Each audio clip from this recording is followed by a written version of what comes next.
Hi, I'm Dr. Joshua Vogel with Carolina OBGYN, a division of Wilmington Health Associates, and I'm going to talk to you today about how to avoid pregnancy naturally.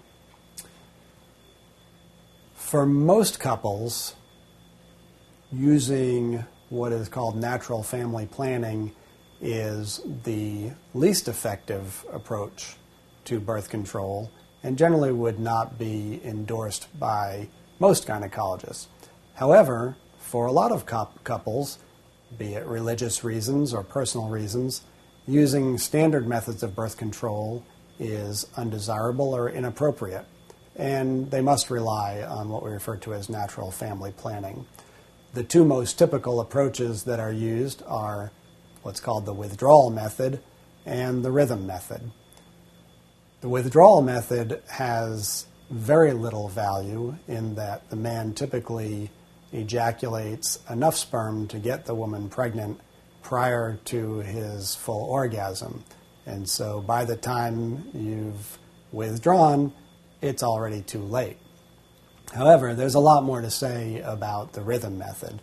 The rhythm method can be extremely successful for the woman who menstruates very evenly, very rhythmically, and very predictably.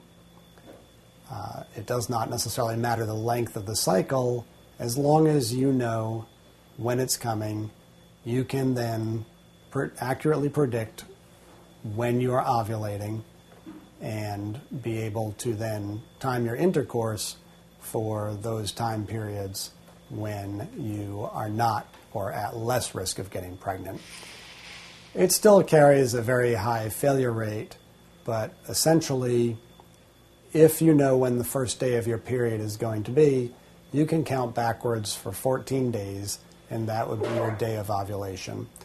One needs to avoid intercourse essentially for the week prior to and the week after your ovulation, leaving the remaining 2 weeks of the month to feel at least somewhat protected. Again, it is the birth control method with the highest failure rate, but for those for whom other options are not available, it can at least be helpful in minimizing your risk of pregnancy. This has been a discussion today of how to prevent pregnancy naturally.